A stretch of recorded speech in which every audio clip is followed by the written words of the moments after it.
It's November 8th, and so we are 1 year out from the magnificent Russian cyber victory over the United States, known as the presidential election of last year. We are 100 years and 1 day out from the Bolshevik Revolution, which is the last time that Russia exerted influence on this scale around the world. We're also about a year out from when I wrote the 20 lessons that became On Tyranny. So what I thought I would do today is talk a little bit about what we now know a year later that reflects upon or expands upon or helps us to see the importance of lesson number 19, which is be a patriot. So what I'd like to do in the next few minutes is remind us of what we know about the Russian cyber war against the United States that led to the election of Mr. Trump, as a way to help us keep the daily news in perspective, because the daily news is abundant, it's partisan, it can be overwhelming, but there is a broader picture, and I think the broader picture basically has three parts. The first part is understanding Mr. Trump as a kind of political fiction himself. Now, he's a man who produces a lot of political fiction, which can distract us from, I think, the more essential issue, which is that he himself is a political fiction. What do I mean by that? I mean, there is no such person, as far as we know anyway, as Donald Trump, successful businessman. That is a political fiction which has been brought to us. The idea that we should elect Donald Trump president of the United States because he's a successful businessman is a fiction which was deliberately generated. How? In fact, again, as far as we know, our opinions might change if we had access to Mr. Trump's tax returns, which we don't. But as far as we know, on the basis of reporting, Mr. Trump is a spectacularly failed businessman, someone who had billions of dollars to dozens of banks, who was uncreditworthy, who was a multiple bankrupt. Mr. Trump is someone who was then rescued by a series of licensing deals, which involved mysterious, or I should say, ever less mysterious Russian sources of cash. The infusions of Russian cash in the 90s and the 2000s allowed Mr. Trump to present himself as something which he was not, which is a successful businessman. He played the character of a successful businessman on television. So that's a double fiction. He never really was a successful businessman. And then on television, he played the character of a professional businessman. That fictional character was then delivered to us or brought to us with the help of the second thing that I want to talk about, which is the cyber war. So if you are a cyber warrior, your dream scenario and everyone else's nightmare scenario is the thing called cyber to physical. That is to say, you do something online, you do something digitally, and the thing that you do online, the thing that you do digitally, changes the real world. Just a few years ago, this was a scenario which only existed in manuals. This is now something that happens, unfortunately, rather abundantly in real life. It's happened to the Ukrainian electricity grid, it's happened to a factory in Germany, it's happened to a number of other places. The most dramatic example of cyber to physical is the delivery of the fictional character Donald Trump into the Oval Office. How does that work? Well, the first way that it works, the first technique, which we can now see more clearly than we could a year ago, is what I would call divide and fool. That is, you use Facebook, you use Google, you use Twitter to divide Americans, to make Americans angry at each other, and along the way, you prefer one candidate to another candidate. Or, an important thing here, this started in the middle of 2015. The Russian divide and fool campaign started in the middle of 2015, which means that the Russians were not just preferring Mr. Trump to Mrs. Clinton, they were actually preferring Mr. Trump to the field of Republican candidates. In other words, they weren't just trying to choose the President of the United States, they were first trying to choose the Republican nominee. The second cyber tactic, or the second way that you use cyber war, is the mass of bots. It is abundantly clear and is becoming ever clearer by the day that much of what we encounter when we're on Twitter, when we're on Facebook, when we're on other platforms, is delivered to us by robots, very often from beyond the borders of the United States. This is incredibly important because when we sit in our homes in front of our computers, looking at our screens, reading what we think is our news, we assume that it's in some way it is ours, that it was produced by Americans, it may be Democrat or Republican, it may be right or left, it may have some kind of a spin, but we assume that what we see when we're tucked away in our homes in this country is in some sense American. But much of it is not.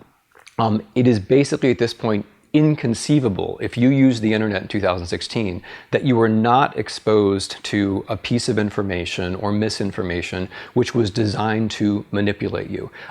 This is something that we have to get clear on because it has to do with our own habits and how we choose to look at the world.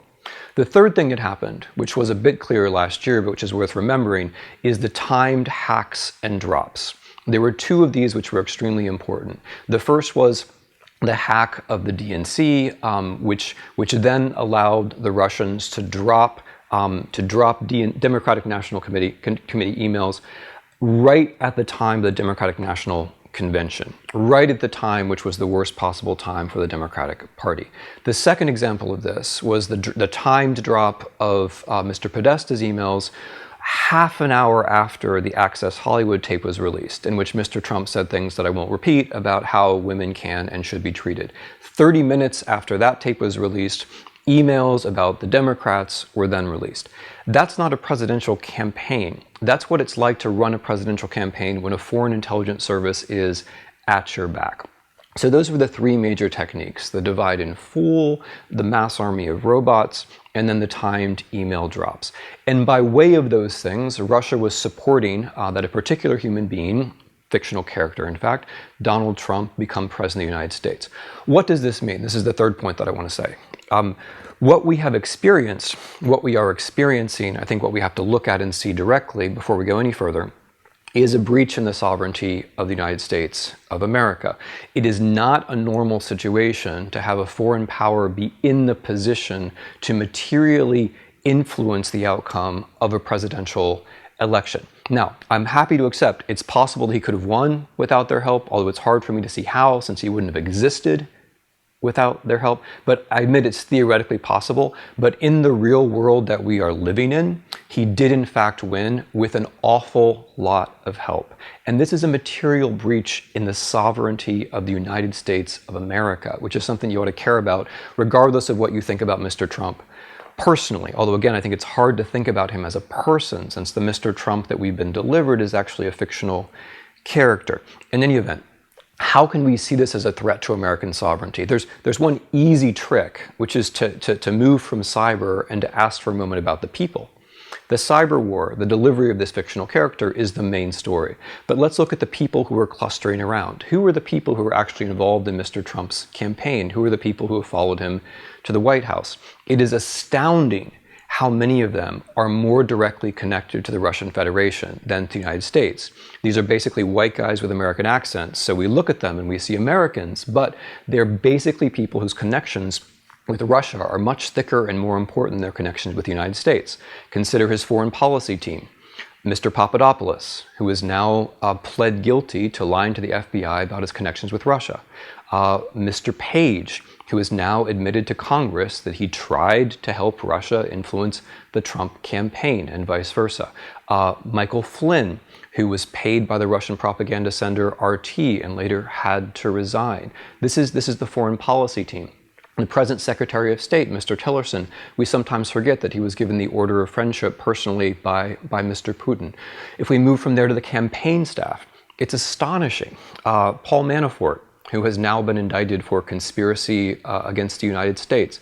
Paul Manafort is a serial rescuer of dictators. He is a man who took a multi-million-dollar contract in the 2000s to soften up American democracy for Russian influence. He is a man who understood, according to his own emails, understood his role as Trump's campaign manager as the possibility to get out from under personal financial debts to a Russian oligarch. When he leaves and Mr. Bannon comes, we then have the replacement of one person with one kind of pro-Russian allegiances with someone who admires Russia ideologically. Mr. Bannon thinks that Russia's in favor of sovereignty, which is either maliciously wrong or simply naive. Russia's in favor of Russian sovereignty. It's not in favor of the sovereignty of the United States of America. And interestingly, the far-right, so-called alt-right people that Mr. Bannon promoted on Breitbart, whether it's Richard Spencer or whether it's Matthew Heimbach, these are all people who regard Russia as the savior of the United States, as the savior of the white race and of the United States. So you move from one kind of pro-Russian attitude towards another kind of pro-Russian attitude. And of course, it doesn't stop there. It just keeps going. Our Commerce Secretary is somebody who served on a bank in Cyprus, which is a major place where the Russians laundered money. Our Transportation Secretary is the wife of someone, the Senate Majority Leader, who doubted that there was a Russian campaign and thereby helped that Russian campaign. This just goes on and on and on. Now, I mentioned the people just because the people are a clue. It is unusual to have a president of the United States come to power surrounded by people who are closer to a foreign power than they are to our own country. That's what's happened. But it's only a clue to the major development. The major development is, and by the way, everyone around the world sees this. We're just blind to it because we're on the inside. The major development is that our sovereignty has been violated. We are now a half-sovereign country, and we have to start the process of repair from there. Which leads me to the thought which I want to leave you with, which is that this, I think, is a trial for all American political parties. It's a trial for the Democrats because the Democrats lost. It's a trial for the Republicans because Republicans now have to ask themselves, is it right and proper that a foreign power chooses, favors, materially affects the selection of our candidate for President of the United States? And if our candidate wins, thanks to the help, or at least with the help of a foreign power, how do we react to that? The worrying thing is that partisanship can trump patriotism. That's the worrying thing. If we look back in 2016, there are signal moments where the enmity between Republicans and Democrats opened a flank which invited Russian attack. The fact that Republicans, for example, refused to confirm the Supreme Court nominee named by the Democratic president was noticed, to put it mildly, that's an understatement, in Russia. The fact that Mr. Ryan, when confronted by a fellow Republican who thought that Trump was paid by Russia, said, let's keep that in the family, let's not talk about that. That was noticed, to put it mildly, in Russia. When the Senate Majority Leader in September, in conversation with the heads of U.S. intelligence agencies, says, I don't believe that Russia is actually doing this. Again, to put it mildly, that was noticed by Russia. Partisanship, the idea that the other party is a bigger problem than foreign adversaries, that opens a huge flank. That makes American sovereignty vulnerable in a way that it hadn't been before. So Republicans now, I think, have had a year of material, a year of time to do some soul searching. Because for all of us, regardless of our positions on other policy questions, it seems to me that it ought to be the fundamental issue, is the United States a sovereign country or not?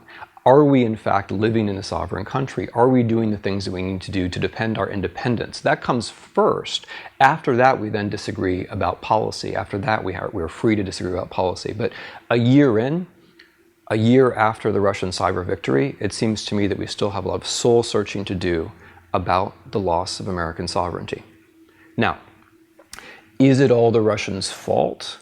Why were we so vulnerable to this? That's a discussion that I've just began. There are a lot of reasons why the United States was vulnerable, and when I have a chance to do this kind of session again, that's what I'm going to talk about next. The ways that it's our fault, the ways that we opened ourselves up, the ways that we made ourselves susceptible and vulnerable. Those are things that we can do something about, and when I have a moment, I'm going to talk about that next time. Thanks a lot.